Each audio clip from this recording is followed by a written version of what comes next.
Hey guys, it's JD with the Homestead Gamer, coming at you from the garden in front of the chickens in God's country out here.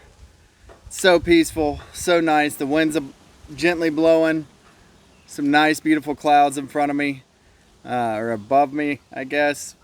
And wanted to talk to you guys, give you guys a little bit about the history of our farm here and why we chose to be out here. People ask me all the time, like, what made you guys want to move out in the middle of nowhere?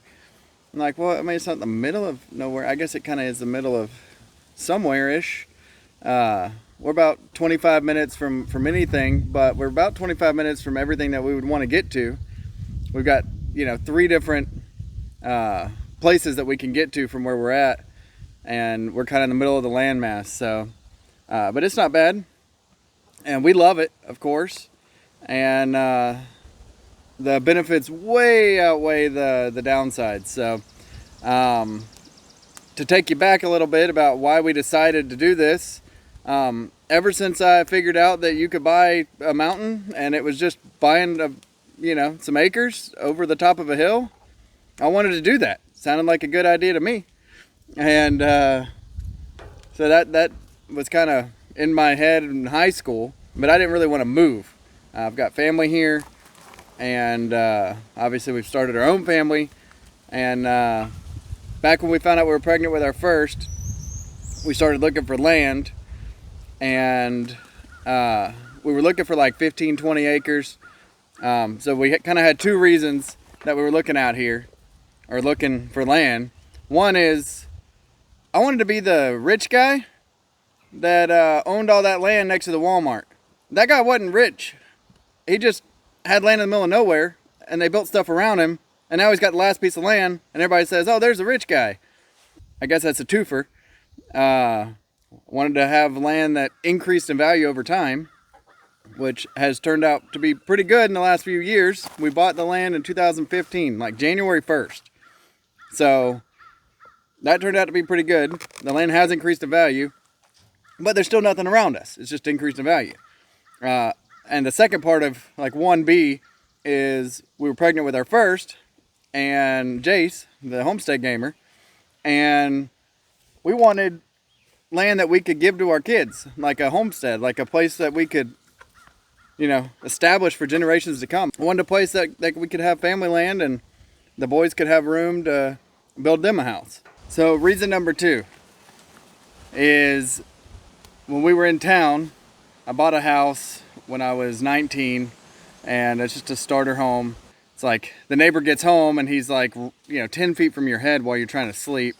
And we didn't do a lot of yard work, so we had some neighbors complain about grass or whatever random complaints. They'd say my dog got out, and then my dog was fine.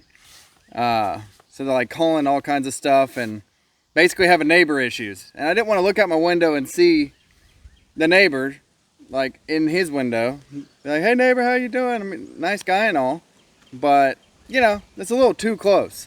It's just kind of a choice that I made, that where if we buy enough land where neighbors aren't up on us, that would not be a bad thing. So 2014, we started looking for land, looking for 20 acres. I found 40 acres for a great price. And I kind of figured out if you buy more land, it's cheaper per acre and still kind of fit in our budget. And my agent came to me with this place, and it was like double our budget. And he's like, no, man, like this has been there for a while. It's beautiful land. I was like, man, I don't want to live that far away. I don't want to live all the way out there. He's like, it's got a creek. I'm like, I don't need a creek. I mean, it's pretty and all. He's like, let's just go look at it. And we came and looked at it, and it was so peaceful. We enjoyed the hills. We enjoyed the hardwood tracks versus the plantation pine. I started learning about how you can sell timber, make money. And it's got like 2 entrances. It's pretty sweet land. And so basically the feeling of peace out here is what sold us on this property. So we placed an offer for much less than they were asking, and they came back a little bit above us, and we came back as much as we could possibly move. And I pushed the closing out knowing that I had money coming in. And we bought the land January 1st, 2015. So once we bought the land, we had to figure out what in the world to do with it, because it had a 700-foot road into woods, just woods. So I called a friend of mine who does logging and got him to come out and harvest the timber that was already here. And I started getting to work. I think I mentioned on a previous video that we bought a four-wheeler from the real estate agent. And so I had a four-wheeler and land, which for the first little bit there, I literally just like parked in the woods and covered it with a black cover and just hit it. Me and a couple friends came out and cut trails all through the property by hand, just a chainsaw and a four-wheeler. Chained up some logs, got them out of the way, cut some trails, explored the property, and ended up hiking through the woods and kind of, you stand up there and I'll holler to you. And like, oh, I see you waving at the other side of the hill. And then we just walked towards them and flagged trees. And that is where our road is now. So it's kind of interesting to come all that way just from flags on a tree and four-wheeler. And so when they came to harvest the trees, I was like, hey, clear the trees in this path, which of course left stumps. So I got a stump grinder guy out to grind those, and I just kind of pushed the trees aside, all the limbs and all the mud, and just kind of normalized as much as I could to get a road back to where I knew I was eventually going to build a house. I drew up some house plans on my computer, and it was for a 4 one-car garage right here where we are right now. 4 one-car garage entering in the backside, and it had a studio apartment up above that was like, the whole thing ended up being like 2,200 square feet, so it was pretty sizable. We didn't build that house, in case you were wondering. As the years grew, and I'm just trying to get simple services out here, getting the road good, getting clearing stuff. We did get some bees and had them out here. I tried a garden out here. This is 25-30 minutes away from where we used to live.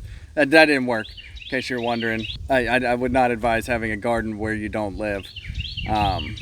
Unless you just got a bunch of time to drive there and stay there. We also didn't have water. Turns out you need sunlight and water to grow plants. So that didn't work at all. But I digress. We came out here and got the road goodish enough so you could just over the years. I mean, rock's expensive. I had a dump trailer, so I would go get rock. I would have an extra few $100s, and I would get a load of rock, and I'd spread it and keep on keeping on. And eventually we got the road back here, and when we went to go build, my wife said, I don't really like that. We had 2 kids then, and we knew that we would probably have more kids, and we really wanted to go ahead and build our home that would last forever. So we put a lot of thought and a lot of energy. I'll talk about the house another day, but it's pretty cool. We're very happy with it. But we started thinking, if our parents are ever need to move in or want to move in, anything happens there, we need to have a place for them. We're going to have teenagers. We need to have a place for that. We may have more kids. We need to have room for that. We want to entertain because we live in the middle of nowhere, so we want to make it cool so people come visit us and we can still have human connection and friends and community and all. So we've got room for that. And our house garage thing didn't really fit that, so I went back to my computer and drew up some new plans. So I drew up the house plans and we kind of pressed forward, and in 2020 we decided to go ahead and make the jump and figured it out. Financing and all, and we're out here now. So we've got brand new stuff. We still are not, I've failed at gardening like 8 times. This is our first garden that is thriving, and I am babying the heck out of all of these plants multiple times a day, checking on them, talking to them. You can do it, baby. Watering them multiple times. Hopefully I don't overwater them. I'm trying to be cognizant of that. But it is doing well. Our chickens are doing better now, and we do have some larger chickens that lay. So we're pretty excited so far, and we're kind of in the infancy of, even though we've been working on this thing for years, we still or at the beginning. You know, I didn't have raised beds until I built them a couple months ago. You saw us put up the garden fence on a previous video. The chicken coop is new, as you can see behind me. The chicks are new. Our sheep are new. We need more sheep because they're doing a great job of clearing the woods, but we'll get there. I always tell people I got 100 years worth of work, so you guys get to join us on the 100 years worth of work. We got a bridge to build. We've got another garden to put in. We've got fences to put up. We've got, we do have a gate now. But yeah, before, I mean, it was just a string across 2 trees and, you know, just a dream and a goal that we wanted to live out here one day.